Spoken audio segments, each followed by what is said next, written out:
오늘은 코람데오 하나님 앞에서라는 제목으로 말씀 강론하도록 하겠습니다. 우리가 코람데오라는 말은 많이 들어봤을 것입니다. 하나님 앞에서. 네. 하나님의 성도들은요, 사람이나 세상 앞에서 살아가는 사람들이 아니라 하나님 앞에서 살아가는 사람들이에요. 그렇다면 저와 여러분이 하나님 앞에서 살아간다는 것은 무엇입니까? 하나님의 말씀과 하나님의 법 앞에서 살아간다는 것입니다. 하나님의 백성들에게는 그 마음과 양심 가운데 법을 주셨어요. 말씀을 주셨어요. 오늘날 우리가 이 시대 가운데 이 나라가 법 아래 통치함을 받는 것처럼 하나님의 백성들은요, 오직 그 마음과 양심을 주장하는 법이 뭐예요? 하나님의 법이라는 거예요. 하나님의 말씀이라는 거예요. 하나님의 말씀만이 저와 여러분의 유일한 명령이라는 것입니다. 그래서 코람데오라는 것은 하나님의 말씀의 법 앞에서 살아간다라는 거예요. 이것이 저와 여러분에게 주시는 유일한 명령이기 때문이에요. 우리가 베드로전서 1장 23절을 보면 이런 말씀이 있습니다. 모든 육체 그리고 모든 영광은 풀과 같고 꽃과 같다라고 이야기해요. 그것은 결국 시들고 메마르고 오직 영원한 것은 하나님의 말씀이라고 이야기를 합니다. 시대가요, 세상이 지나면 시대는 바뀝니다. 변화됩니다. 우리가요, 이런 말씀이 있습니다. 청년의 때에 창조주 하나님을 기억하라. 여러분, 청년의 때는 어떤 때를 말합니까? 예, 나이적으로 젊은 시절을 이야기하는 것이 아니라 청년의 때라는 것은 자기 힘과 자기 능력으로 자기를 위해서 어떤 일을 할 수 있다 자신하는 때예요. 나는 젊으니까, 나에게 능력이 있으니까, 나에게 재능이 있으니까 나는 충분히 이 일을 할 수 있어. 그러나 저와 여러분의 모든 영광과 육신은 뭐라고요? 풀의 꽃과 같다라고 이야기해요. 결국 시간이 지나고 세월이 흐르면 메마를 수밖에 없고 시들 수밖에 없다라는 것입니다. 우리가 아무리 우리의 능력을 자랑한다 하더라도 영원한 것은 하나님의 말씀이에요. 그래서요, 하나님의 성도들은요, 우리 자신을 살펴보며 하나님의 법이 에스겔서 36장 26절의 말씀처럼 예레미야 31장의 말씀처럼 심령 가운데 하나님의 법이 새겨져 있는지를 유일한 법으로 존재하는지를 점검해야 돼요. 나의 행위를 점검하겠습니까?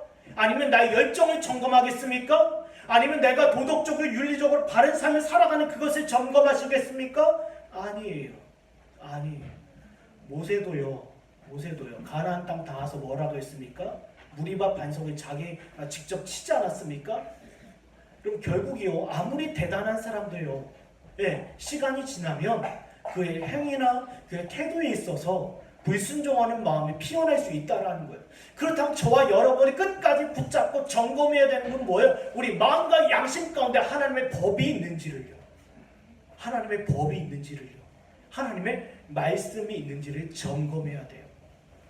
대표적으로 시편 51편에 보면요, 다윗은요, 그걸 점검했던 사람이에요. 내 안에 하나님의 법이 있는가? 구원의 즐거움이 있는가? 성령의 감동이 있는가? 그것이 다윗의 복이었다는 것입니다. 제가요, 옛날에 지금도 요즘 역사에 관심이 굉장히 많았어요. 박물관도 여러 차례 가봤고요, 역사책도 좀 종종 읽어봤습니다.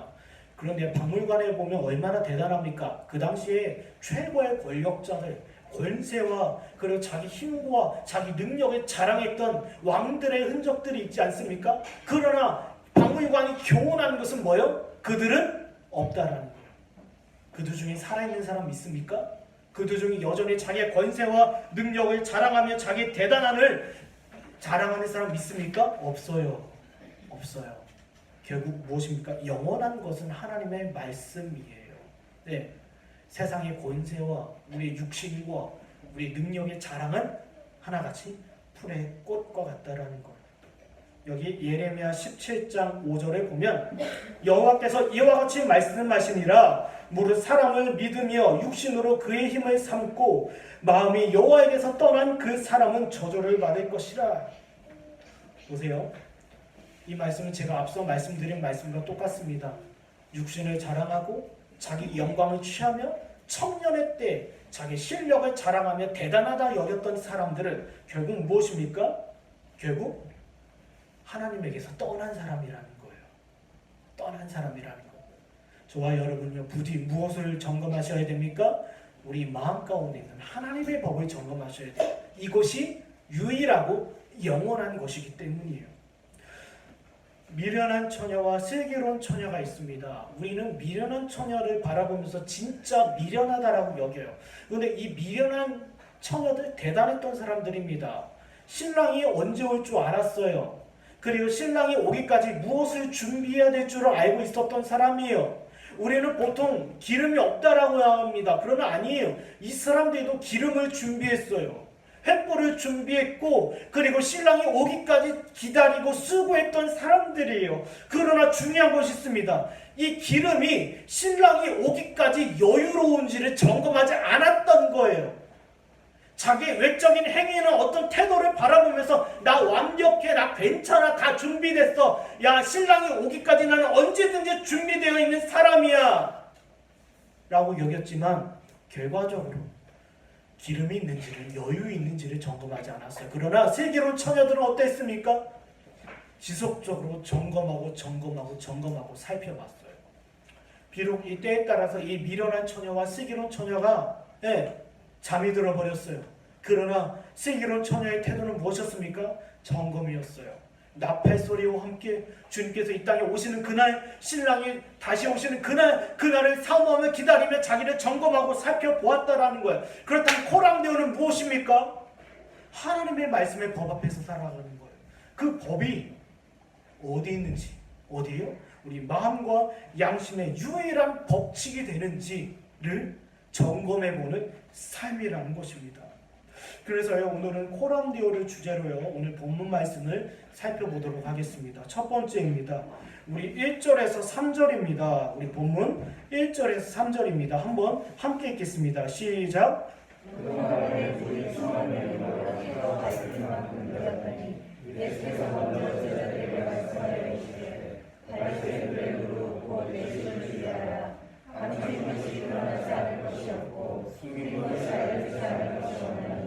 이러므로 너희가 어두운 데서 말한 모든 것이 광명한 데서 들리고 너희가 골방에서 귀를 대고 말한 것이 지붕 위에서 전파되리라. 아멘.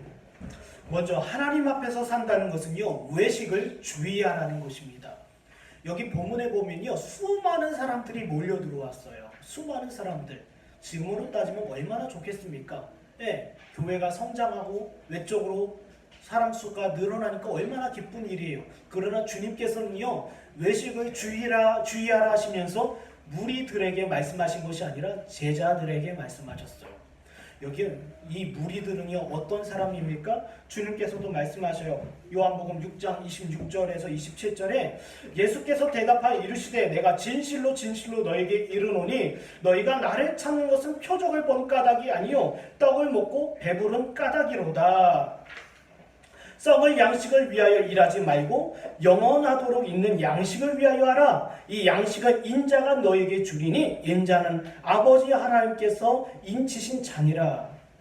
이 사람들은요, 많은 무리들, 수만 명의 사람들이 몰려들었지만 이 사람은 하나같이 예수 그리스도를 고백하고 예수 그리스도를 믿는다라고 하면서 실상은 예수를 수단으로 여겼던 사람이에요.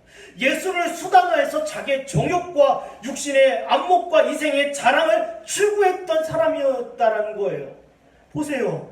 외적으로부터 주님 곁에 서서 말씀을 듣고 있어요. 환호하고 있어요. 와, 예수님으로부터 많은 좋은 말씀이 있다라고 그 자리에 머물러 있어요. 그러나 그들의 마음은 하나같이 뭐예요? 예수를 수단으로 해서 떡과 빵을 얻고자 했다라는 거예요.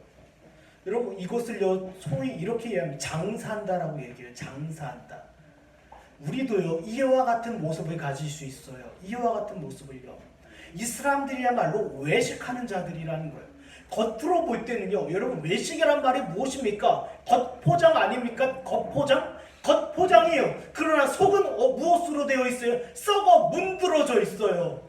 육신의 정욕과 이생의 자랑과 안목의 정욕, 세상의 논리와 세상의 철학과 세상의 지식으로 가득한 상태. 그리고 겉모습은 뭐예요? 나는 예수님을 따르는 제자입니다. 난 예수님의 말씀을 듣습니다. 예수님을 좋아합니다.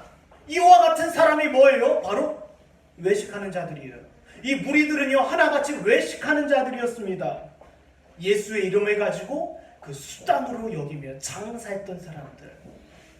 기독교 역사를 보면요 313년에 지금까지 초대교회 이후로 계속 고난을 받다가 313년에 콘스탄틴 대제가 이제 기독교를 공인해봅니다. 야, 기독교도 종교 중에 하나야. 로마 사람, 로마 제국 아래에 있는 사람들은 야, 기독교를 받아들이고 믿어도 돼. 그리고 주의 사역자들의 활동을 합법화시켜줬어요.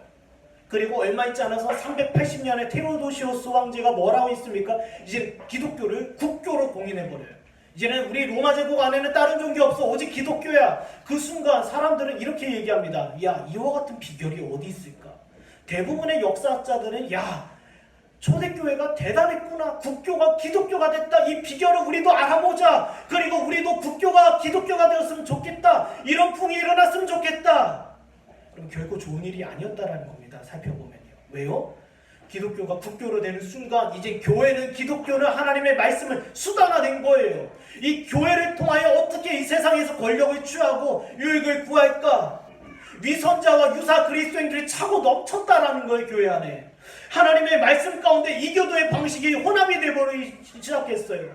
교회 가운데 하나님의 진리의 말씀과 바른 성찬과 바른 권직이 시행되어야 되는데 거기에 이방인들의 법, 이교도의 법이 들어오기 시작했어요. 그리고 교회 안에서 일어났던 것이 무엇입니까? 위선자들, 유사 그리스도인들이 넘쳐나기 시작했어요. 이게 누룩이라는 것입니다. 합법화됐어요. 교회요. 이제는 교회 간판 걸 수 있어요. 그러나 그 안에 이제는 위선자들과 유사 그리스도인들이 넘치기 시작했다는 거. 그래서 주님께서 뭐라고 하십니까? 바리새인의 누룩 곧 외식을 주의하라는 거예요.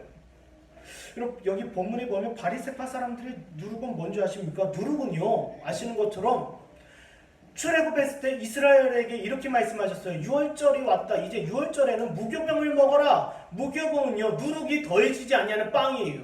누룩의 역할은요 빵을 보기도 좋게 먹음직스럽게 만드는 역할이에요. 부풀립니다. 맛도 좋게 해요. 이것이 누룩의 역할인데 주님께서 말씀하시는 진리 가운데 더하지 말라라는 거예요.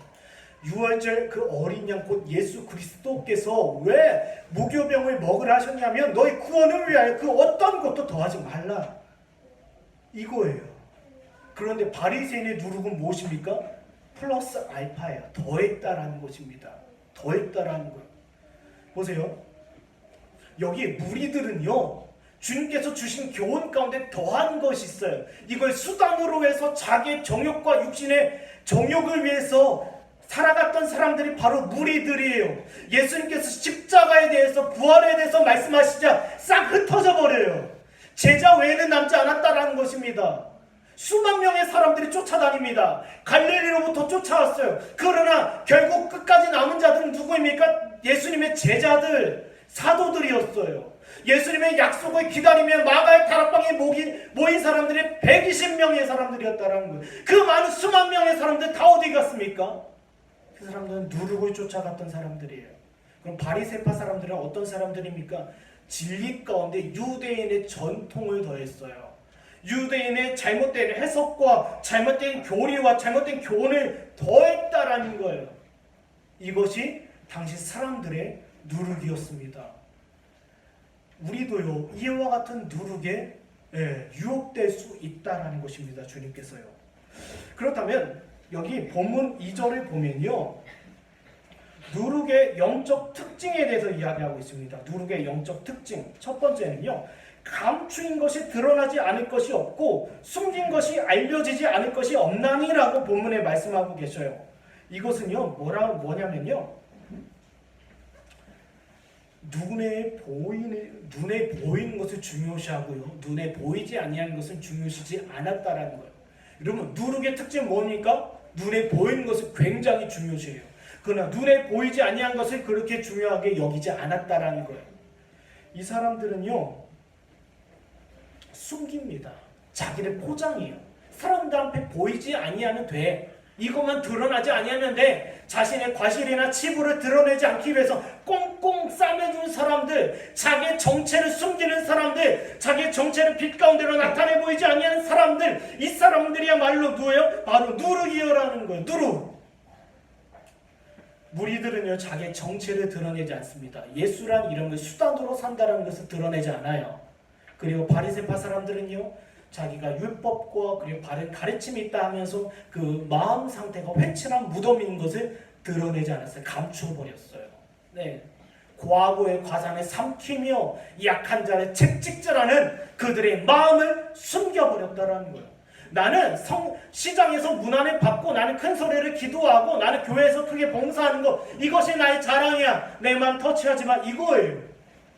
누룩 곧 외식의 영적 특징 감춰진 것 마음의 상태는 중요시하지 아니하고 외적으로 드러나는 것만 중요하게 봤다라는 겁니다. 예레미야서 23장에 보면 여호와의 말씀이니라 나는 가까운 데 있는 하나님이요 먼 데 있는 하나님은 아니냐 여호와의 말씀이니라 사람이 내게 보이지 아니하려고 누가 자신을 은밀한 곳에 숨길 수 있겠느냐 여호와가 말하노라 나는 천지에 충만하지 아니하냐. 보세요. 우리가 아무리 우리가 외적인 것으로 우리 자신을 감추려 한다 하더라도 감춰질 수 있겠습니까? 누구 앞에서요? 하나님 앞에서요. 사람들은요 이런 착각 가운데 삽니다. 하나님은 보이시지 아니하니까 없다라는 착각 가운데 살아가요. 여러분 하나님이 보이시지 않기 때문에 우리는 하나님이 없다라는 것. 시편 14편 1절의 태도는 무엇입니까? 네, 하나님의 시선을 피해서 살아가는 거예요. 네, 자기 자신의 외적인 행위를 통해서 자기 자신을 자랑합니다. 그러나 은밀한 가운데 그 마음을 살피시는 그 하나님을 외면하는 것이 바로 하나님이 없다라고 여기는 거예요. 지금 외식 가운데 있는 사람들이 바로 이러했다라는 것입니다. 외식 가운데 있는 사람들은 뭐예요? 하나님이 계시다라고 이야기했지만 말은 그렇게 얘기했지만 실상은 뭐예요? 하나님의 시선이 없는 것처럼 충만하신 하나님이 없는 것처럼 살아갔다라는 거예요. 또 한 가지가 있습니다. 3절에 보면 3절에 영적 특징 두 번째는요. 3절에 보면 이러므로 너희가 어두운 데서 말한 모든 것이 광명한 데서 들리고 너희가 골방에서 귀에 대고 말하는 것이 지붕 위에서 전파되리라. 마음의 생각과 입술의 말과 마음의 묵상이 주께 연락되기를 원합니다라는 그 소원처럼 우리 입술 가운데서 우리 마음 가운데서 은밀하게 고백되어졌던 것들 예를 들자면 무엇입니까? 사람들을 욕하고 비방하고 원망하며 불순종하며 하나님을 의심했던 그 말들이 주님께서 듣고 계시다라는 거예요. 그래서요 하나님 앞에 살아가는 것 외식을 주의하고 외식을 피한다는 건 무엇입니까? 하나님의 시선을요 하나님의 시선을 깨달으라는 거예요. 하나님이 여전히 너희를 지켜보고 있다라는 겁니다. 네. 외식하는 사람들을요 그것을 외면합니다. 외면해요. 외면하고 잊으려고 합니다. 하나님은 보이지 아니하니까 계시지 않을 거야. 계시지 않을 거야. 이것이 외식한 사람들이에요. 여러분 경건은 무엇입니까? 여러분 경건의 능력은 무엇입니까? 하나님의 시선이 불꽃 같은 시선이 있다라는 것을 깨닫게 하는 거예요. 우리 마음과 양심을 조명하여 보시는 하나님의 불꽃 같은 시선이 우리를 지켜보고 계시다라는 것. 아담과 하와는 동산나무 사이에 숨는다 해서 그들이 감춰질 줄 알았어요. 네. 아간은요 자기 텐트 밑에 자기 육신의 정욕에 따라 숨겨진 것들 그것을 숨겨놓는다라고 하면 하나님 보시지 못할 줄 알았던 거예요. 하나님 모르시겠지? 아닙니다. 하나님은 아셨어요. 경건은요 하나님의 시선을 깨닫게 합니다. 여기 마태복음 9장 4절입니다. 예수께서 그 생각을 아시고 이르시되 너희가 어찌하여 마음에 악한 생각을 하느냐. 사랑하는 여러분, 우리가 하나님 앞에서 살아간다는 것, 하나님의 시선을 깨닫고 그리고 하나님의 시선 앞에서 살아간다는 것입니다. 이것이 바로 코람데오예요. 두 번째입니다. 우리 두 번째 본문입니다. 두 번째 4절에서 7절까지 읽겠습니다. 4절에서 7절입니다. 시작.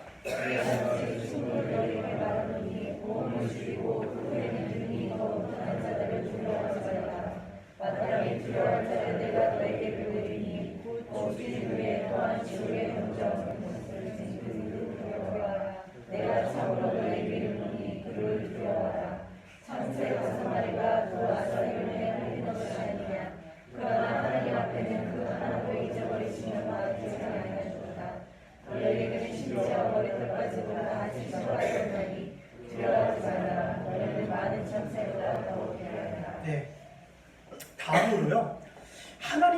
산다라는 것은 하나님을 두려워하라는 거예요. 제가 앞서 서두에 이런 말씀을 드렸습니다. 성도의 마음과 양심에 있어서 유일한 규칙, 유일한 법은 뭐예요? 하나님의 말씀이라고요. 그러나 그 말씀이 그 마음 가운데 새겨진 자들은요, 하나님을 두려워할 수밖에 없어요. 그런데 하나님을 두려워한다라는 말은요, 하나님을 경외한다라는 겁니다. 여러분, 경외라는 단어에는요, 두 가지 의미가 있어요. 사랑과 그 두려움을 두 가지를 내포되어 있어요. 다시 말씀드리자면 하나님을 두려워하라는 것은 하나님을 경외하라는 것이고, 경외는 하나님을 향한 사랑과 하나님을 향한 두려움이 함께 있다라는 거예요. 네요. 외식하는 사람들의 특징은요, 어떤 사람들입니까?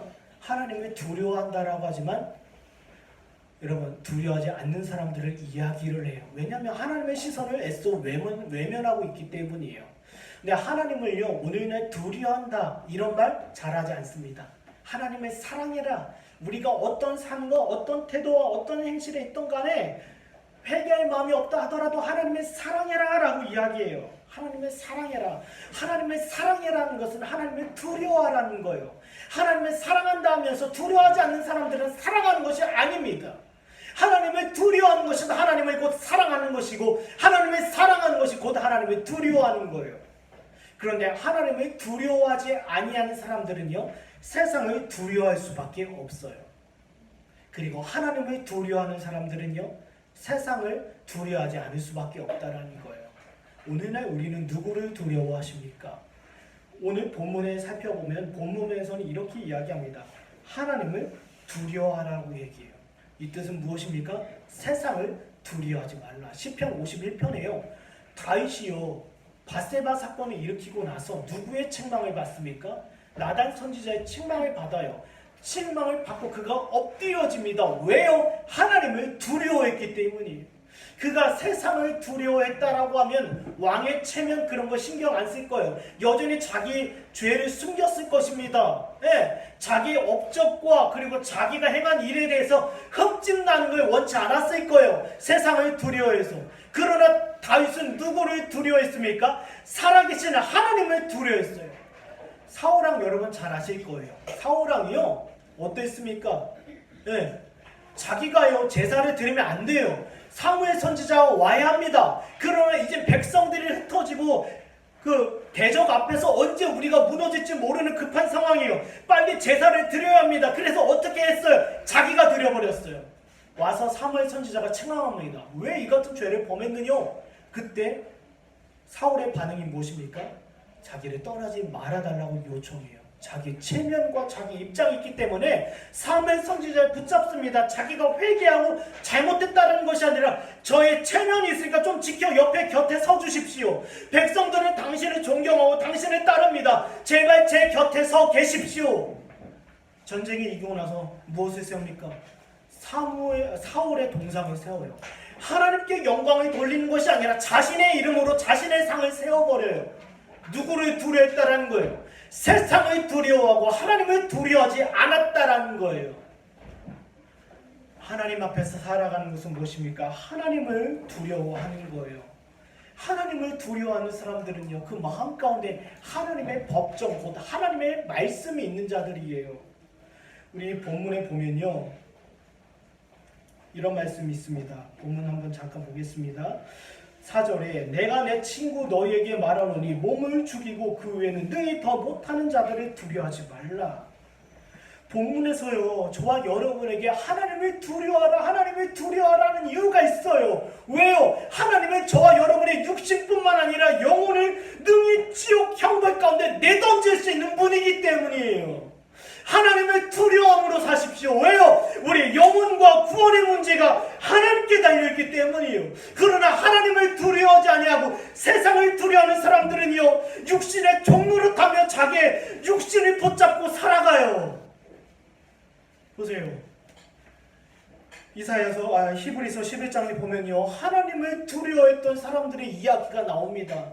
매를 맞기도 하고 심지어 죽임을 당하기도 해요. 그러나 그들이 왜 그런 일을 감당했습니까? 자기의 믿음이 대단해서요? 자기 능력이 출중해서요? 어떤 시험과 환난 가운데 이길 수 있는 능력이 있어서요? 아니에요. 하나님의 말씀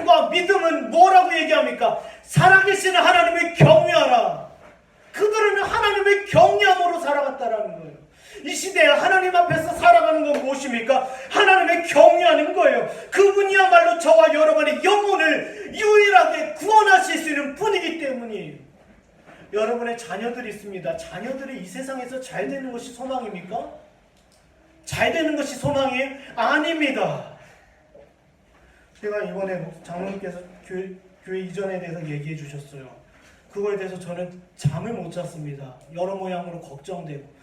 그러나 기도하다가 제가 보이는 것은 우리 다음 세대 지체들이에요. 우리 아이들을 위해서 어떤 가르침과 어떤 교훈을 증거될까? 이것이 저희 교회 사명입니다. 오늘날이 어떤 시대입니까? 점점점 세상이요 성경을 대적하고 대변하는 시대예요. 대적하는 시대예요. 이런 시대에 우리 자녀들 어떻게 양육하겠습니까? 양육의 목적은 딱 한 가지예요. 잘 먹고 잘 살아 이거 아니에요. 하나님의 경외하라는 거예요. 하나님의 경외하고 두려운 자들이 부모를 섬기고 어른을 공경하며 자기 주어진 공부나 자기 학업을 성실히 행할 수 있어요. 왜요? 자기의 목적과 자기의 꿈과 비전이 아니라 하나님의 두려움으로 살아가기 때문이에요. 이것이 우리의 소망 아닙니까? 하나님을 두려워하라는 것. 예. 그래서요, 성도는요 세상에서 고난을 받습니다. 하나님께서요, 주님께서 분명히 세상을 두려워하지 말고 너희 영혼에 어쩌지 못하는 너희 구원에 어쩔 수 없는 이 세상을 두려워하지 말라라는 이유가 있어요. 세상 권세는 결국 제한되었다라는 거예요. 세상의 힘과 모든 능력과 권세는 결국 제한되어 있어요. 그러나 하나님의 능력과 권세는 제한이 없다라는 거예요. 세상은 자꾸 이야기합니다. 죽음 이후에 자유할 거야. 오늘날 자살률이 얼마나 높습니까? 죽음 이후에는 아무것도 없어. 그러나 성경 이야기합니다. 죽음 이후에 무엇이 있다? 하나님의 불타는 심판이 있다라고 얘기해요. 그럼 그 심판을 피할 길은 한 가지. 뭐요? 하나님을 두려워하는 거예요. 하나님을 경외하는 거예요. 그런데 여기 우리 한번 볼까요? 하나님의 성도들은요, 그런데 분명한 것은요, 고난을 받는다라는 거예요. 고난을 받아요. 네, 보세요. 왜 주님께서요 하나님을 두려워하고 세상을 두려워하지 말라라고 왜 이야기하십니까? 세상이 고난을 주기 때문이에요. 우리가 이렇게 얘기했어요. 목사님, 하나님의 성도들뿐만 아니라 세상 사람들도 고난받지 않습니까? 예, 맞아요. 그러나 세상 사람들과 우리가 고난을 바라보는 시선 자체가 달라요. 세상 사람들은 이것을 뭐 자기 문제, 남의 문제, 뭐 다른 사람의 탓을 할 수 있어요. 소위 팔자란 말을 사용할 수 있습니다. 그러나 하나님의 성도들은 이 세상의 모든 고난과 환난의 시작이 죄로부터 왔음을 알고 있어요. 그런데 이 세상의 모든 고난이 죄로부터 왔어요. 그러나 차라리 세상에서 고난받기를 원한다라는 거예요. 하나님의 심판과 세상의 고난에 비례해서 하나님 앞에 심판을 받기보다는 죄로 말미암아 이 세상에서 고난받기를 즐거워하는 사람들이 성도들이에요. 하나님의 말씀의 법은 무엇을 이야기합니까? 세상에서 고난받으라는 거예요. 그리스도인들은요 세상에서 고난받는 사람들이에요. 세상은요 고난에 대한 시선이 저와 여러분과 다르기 때문에 인간의 방식과 인간의 철학을 써서 이 고난을 피하려고 합니다. 어떻게 하면 세금을 안 내려고 하고 탈세하려고 하고, 그리고 어떻게 하면 이 문제를 피하려고 하고, 남에게 사기를 치고 거짓말하고 피눈물 흘리게 하면서 자기에게는 이득을 취하려고 해요. 고난을 피하려고 합니다. 그러나 하나님의 성도들은요 하나님의 심판과 엄중한 불꽃을 기억해요. 그래서 이 고난을 인내함으로 견딘다라는 거예요. 인내함으로. 이것이 고난을 바라보는 시선이에요. 고린도 후서 1장을 보십시오. 사도 바울이 뭐라고 얘기합니까? 우리는 사형 선고 받았다라고 얘기해요. 우리는 고난을 받는다라고 얘기해요. 왜 이런 이야기를 합니까? 우리는요 알아요. 하나님 앞에 심판받기보다는 세상에서 믿음으로 하나님의 법으로 말미암아 고난 받는 것이 더 유익된다라는 사실을 알아요. 여기 베드로전서 2장 보겠습니다. 부당하게 고난을 받아도 하나님을 생각함으로 슬픔을 참으면 이는 아름다우나 죄가 있어 매를 맞고 참으면 무슨 칭찬이 있으리요? 그러나 선을 행함으로 고난을 받고 참으면 이는 하나님 앞에서 아름다우니라. 보세요. 하나님의 중생한 자들, 하나님의 백성들은 그 마음 가운데 하나님의 법이 있어요. 그 법으로 말미암아 세상에서 세상의 모든 고난과 핍박 가운데 인내하게 된다는 것. 그 원인이 어디에 있다? 죄악에 있기 때문에 그것을 알고 있어요. 성도들은요. 세상의 모든 고난과 시험과 환난이 죄로부터 오는 것을 알고 있었기 때문에 우리는 거기에 협력하거나 타협하지 않는다라는 거예요. 심지어 우리가 때로는요 불법한 일을 저지를 수도 있어요. 네. 그러나 우리가 죄를 범하고 불법한 일을 저질렀어요. 그러나 결국 우리 마음의 양심이 잠잠하지 않는다라는 거예요. 하나님의 불타는 심판을 기억하게 하고 하나님 앞에 심판 가운데 서는 그날을 상기시켜줘요. 왜요? 그게 하나님의 말씀이기 때문에. 성도들도요 이 세상 살아가면서 우리가 고난과 타협하고 죄를 저지르고 그리고 불법한 일을 행할 수 있어요. 그게 잘했다라는 얘기가 아닙니다. 그런 죄와 그런 일을 범했을 때 우리 양심과 마음 가운데 새겨주시는 하나님의 법이 살아있어 좌우에 나르선 검이 되어 우리를 깨운다라는 거예요. 그리고 무엇을 생각해라? 하나님의 시선을 생각하고 하나님 앞에 설 것을 생각한다라는 거예요. 그렇다면 하나님의 생각함으로 고난 가운데 인내하고 그 양심과 마음 가운데 하나님의 법이 있어 하나님을 기억하는 자들에게 어떤 위로가 있다? 여기 나와 있습니다. 참새 5마리가 2아사리온에 팔리는 것이 아니냐. 그러나 하나님의 앞에서는 그 하나도 잊어버리시는 바 되지 아니하는도다. 본문 6절과 7절입니다. 너희에게는 심지어 머리털까지도 다 세신 바 되었나니 두려워하지 말라. 너희는 많은 참새보다 더 귀하노라. 보세요. 하나님께서 일반은 종 가운데 이 세상을 다스리시면서 모든 피조물을 기억하시고 돌보셔요. 그런데 하물며 하나님의 자녀들을 돌보시지 않겠냐라는 거예요. 세상의 고난과 위협 앞에 피할 길을 내시고 인내할 수 있는 마음을 주시고 인내할 수 있는 믿음을 주시고 사람을 붙여주시며 돌보시지 않겠냐라는 거예요. 않겠냐라는 거예요. 우리 욥기에 보면요, 여러분 욥기의 특징이 무엇입니까? 욥의 믿음, 욥의 대단함입니까? 아니에요. 그를 끝까지 견인하시는 하나님의 은혜가 있다라는 거예요. 시편도 마찬가지고요. 시가서 대부분이 그러합니다. 그리고 시편, 아가서, 욥기, 잠언 다 보세요. 무엇을 이야기하고 있습니까? 하나님께서 성도를 지키시고 보존하시는 은혜가 있지 않습니까? 봐라! 하늘과 달과 해와 모든 피조물을 봐라! 하나님께서 돌보시는데 하물며 하나님의 자녀들이 그 하나님의 법 앞에서 세상의 모든 고난과 환난 가운데 인내하고 있는데 하나님의 시선과 하나님 앞에 설 그날을 기다리고 인내하고 손하고 있는데 하나님께서 그 자녀들을 외면하시겠냐라는 거예요. 너 알아서 해! 아니에요. 여기 디모데후서 4장 보겠습니다. 주께서 내 곁에 서서 나에게 힘을 주심은 나로 말미암아 선포된 말씀이 온전히 전파되어 모든 이방인을 듣게 하려 하심이니 내가 사자의 입에서 건짐을 받았느니라. 제가 요즘에 여러 가지로 힘든 일이 많이 있습니다. 그래가지고 종종 혼자 막 좀 힘든 시간을 보내고 있는데 이 말씀이 제게 위로를 주더라고요. 어젯밤에요, 그렇지 않아도 여러 가지 생각이 있어서 잠잠히 좀 고민하고 테이블에 앉았는데 마음이 너무 어렵더라고요. 그런데 예은이가요 갑자기 예수 사랑하심을 부르는 거예요. 예수 사랑하심을. 요한복음 3장 16절에 예수 사랑하심을. 근데 거기서 예은이가 반복을 해요. 날 사랑하심은 날 사랑하심은. 그걸 계속 반복되는 거예요. 성경에 써있다라는 겁니다. 여러분 보세요. 이 디모데후서를 보면 사도 바울이 감옥에 서서 이제 언제 죽을지 모르는 상황에서 주께서 내 곁에 서서 나에게 힘주시면 왜요? 말씀이 온전히 전파되었다라고 얘기해요. 말씀으로 주셨다라는 거예요. 성경에 써 있다라는 거예요. 하나님께서 율법과 계명을 하나님의 사랑으로 우리에게 보여주셨다라는 거예요. 그러나 우리는 그래서 뭐예요? 인내한다라는 거예요. 인내하는 성도들을 하나님께서 어떻게 돌보신다? 성경에 써 있어요. 예수 사랑하심이 어디에 써 있어요? 예수께서 우리를 사랑하심이 어디에 써 있어요? 말씀에 써 있어요. 하나님께서 율법을 주심이 무엇입니까? 이거 율법 다 지켜 그럼 너 내 백성 될 거야. 이게 아니에요. 하나님의 사랑이에요. 이것이 쓰여져 있습니다. 포럼되어는 무엇입니까? 주께서 내 곁에 서서 나에게 힘 주신다라는 거예요. 하나님 앞에서 우리가 힘써 살아가야지가 아니라 하나님께서 우리 곁에 서서 힘을 주시고 계시다라는 거예요. 그 상황이 어떠한 상황이 된다 하더라도요. 네, 어떠한 상황. 여러분이 여러분 자녀들을 평생 지켜줄 수 있습니까? 아니에요. 제가 아까 말씀드렸죠. 좀만 지나면 2020년 다가옵니다.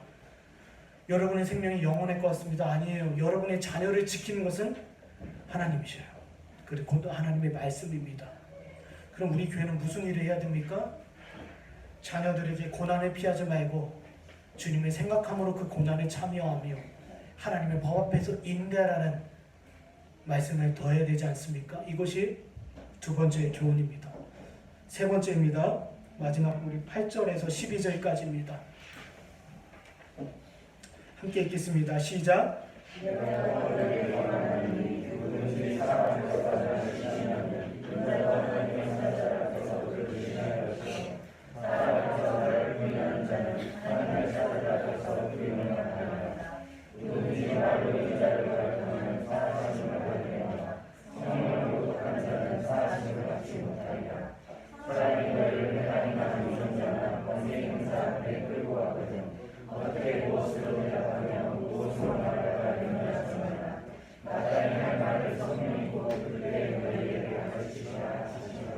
아멘.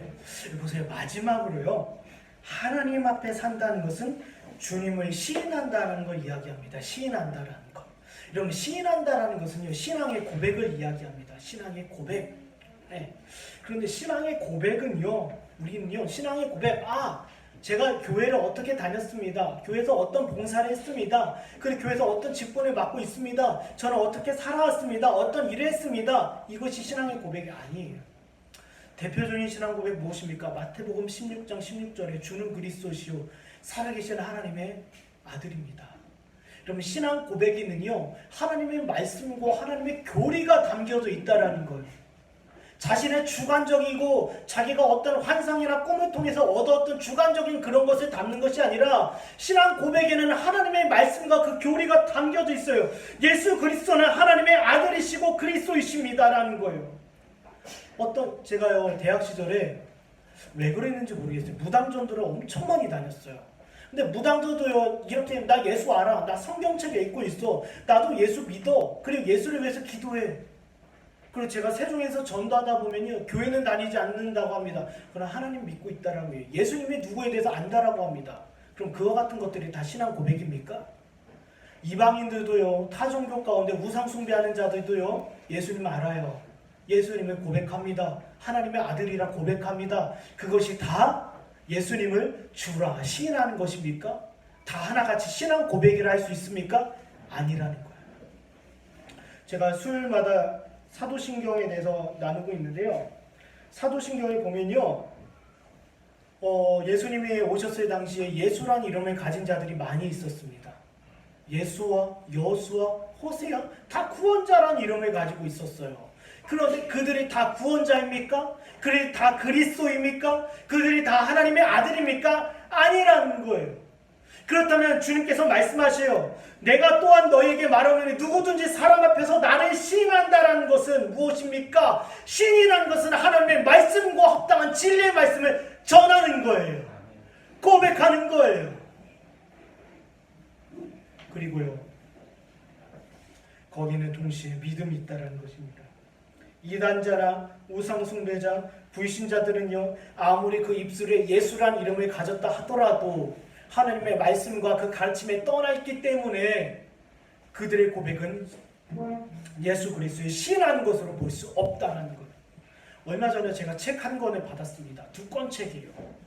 혹시 보실 분들은 보셨으면 좋겠는데 어느 단체에서 재림 예수가 한국 사람이라는 것을 뭐 이렇게 이야기하는 책이에요. 변증하는 책인데 보면요 대한민국에 예수란 사람이 있대요. 그 사람이 메시아라는 거예요. 네, 구원자라는 거예요. 성경에 나와 있는 예수님과 이름 똑같지 않아요? 예수 똑같은 이름이에요.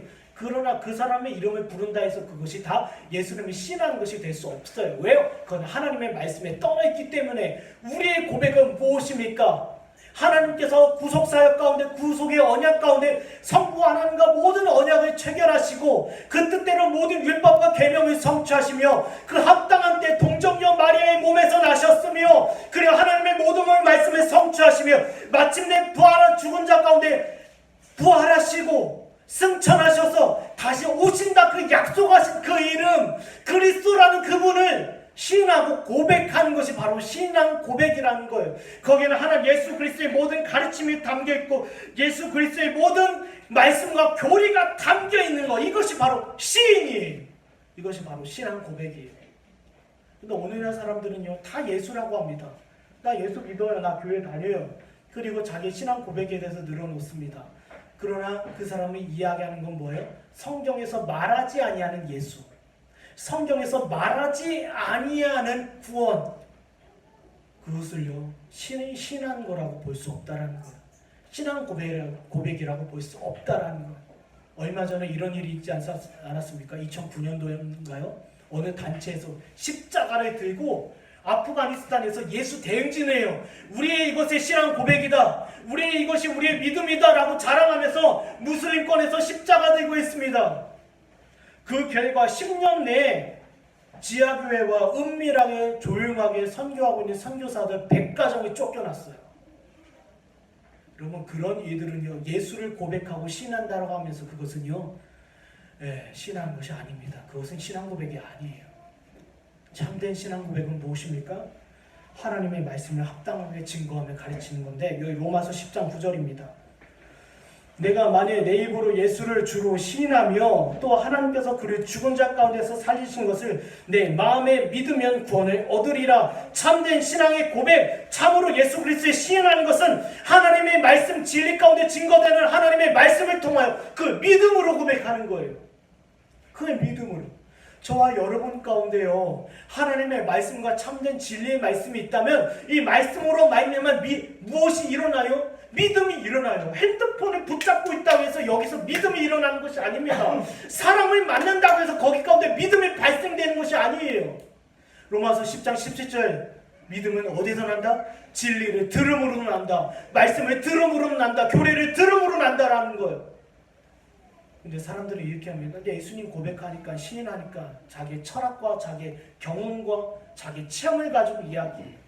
거기에서 믿음이 일어나지 않습니다. 믿음은 어디에서 일어납니까? 하나님의 말씀이에요. 말씀 가운데 믿음이 일어납니다. 구원의 확신과 그 믿음이 일어나서 그 믿음으로 고백하는 것이 시인이고 신앙 고백이에요.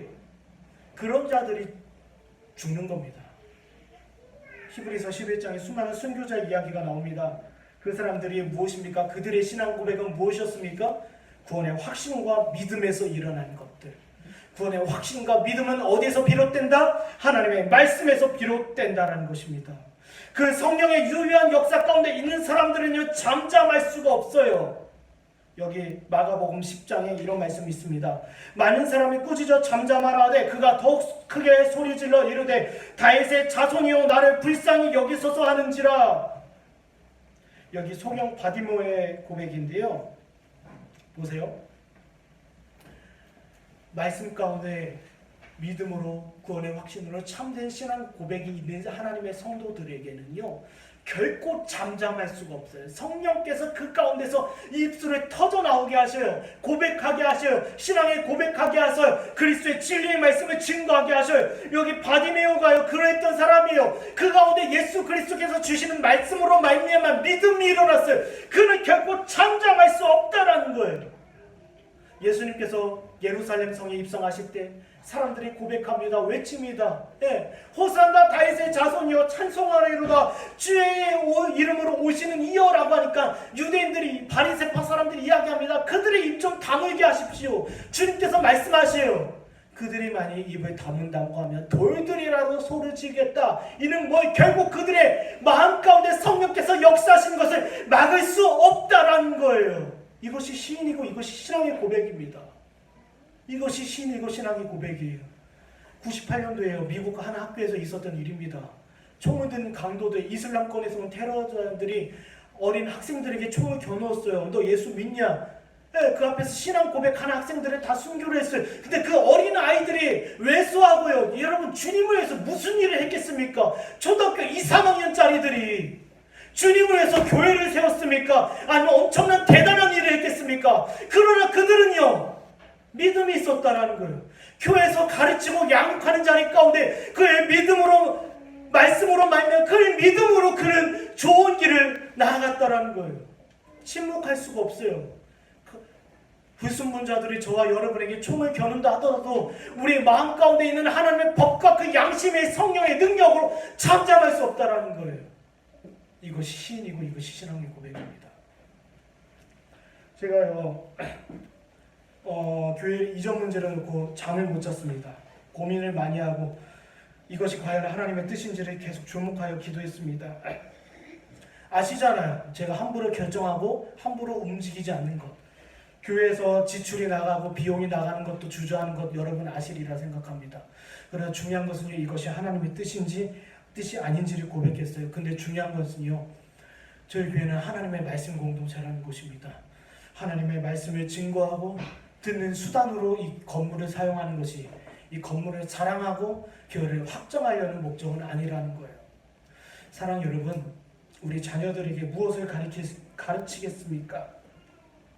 세상에서 잠잠하고 어떻게 세상과 타협하며 세상과 벗하며 이웃하며 살게 하시겠습니까? 아니면 그 마음 가운데 하나님의 법으로 즐거워하며 마땅히 하나님 앞에 성령과 감동으로 고백할 수 있게 하신 것이 저와 여러분의 소망이 되겠습니까? 여기요 보면요 10절에 보면 누구든지 말로 인자를 거역하면 사하심을 받으려니와 성령의 모독하는 자 사하심을 받지 못하리라 라고 이야기해요. 그리고 11절에 회당이나 위정자나 권세 있는 자 앞에 끌고 가거든 어떻게 무엇으로 대답할지 말할지 염려하지 말라. 12절에 성령이 너에게 가르치리라. 보세요. 외적으로 성령이 있다. 나는 하나님의 신자다. 성령의 유효한 역사가 내 안에 있다. 나는 누가 보아도 하나님의 성도라고 자부했던 사람들, 자기의 외적인 행실과 자기의 수고를 통하여 이것이 믿음이라 자랑했던 사람들, 나는 주를 위하여 이런 일을 하고 있습니다. 저런 일을 하고 있습니다. 입술로 주여 주여 하는 자들, 결정적인 순간에 그들은 어떤 자들이에요? 성령을 모독하는 자들이에요. 결정적인 순간에 침묵한다라는 것입니다. 이들은 구원에서 탈락되는 것이 아니라 처음부터 성령의 역사가 없었던 사람들이에요. 가인과 같은 사람들입니다. 사울과 같은 사람들이에요. 가룟 유다와 같은 사람들입니다. 하나님의 말씀을 듣고 하나님의 신자라는 이름을 가지고 앉았었던 사람들, 그러나 결과적으로 성령을 모독하여 성령의 역사 가운데 떠나가는 자들, 이 사람들은 처음부터 성령의 역사가 없던 사람들인데요. 만약에 이들 가운데 성령의 역사가 있었다라고 하면 어떻게 했습니까? 로마서 2장 5절. 다만 내 고집과 회개하지 아니한 마음을 따라 진노의 날 곧 하나님의 의로우신 심판이 나타나는 그날에 이마에 진노를 내게 쌓는도다. 여러분 가인과 사울이 그리고 가룟 유다와 같은 자들이 만약에 성령의 역사 가운데 있는 사람들이었다라고 하면 회개했을 거예요. 그러나 이들은 회개하지 않았습니다. 왜요? 성령을 모독하는 자들이었기 때문이에요. 그러나 하나님의 성도들은요, 하나님께서 성령께서 마땅히 가르칠 말을 가르친다라는 것입니다. 마땅히 저와 여러분의 마음과 중심을 감화, 감동, 교통, 역사하셔서 불가능한 자리에 있어 하나님을 바로 시인하며 바로 신앙 고백을 하게 한다는 것입니다. 오늘 이 시간 말씀을 정리해 보도록 하겠습니다. 코람데오, 하나님 앞에 산다라는 것은요, 어떤 일을 행하라는 것이 아닙니다. 마음 가운데 하나님의 법이 있어 하나님의 시선을 마음에 두고요, 하나님이 두려워하는 것, 그리고 하나님의 돌보심을 기대하는 것, 그리고 하나님 앞에 산다라는 것은 오늘 여기 마지막 말씀처럼요, 하나님 앞에서 성령의 바른 고백과 합당한 진리의 시인이 있다는 것, 이것이 저와 여러분의 소망이 되리라 믿습니다. 아무쪼록 이 말씀을 붙잡고 이 시간 잠깐 함께 기도하겠습니다.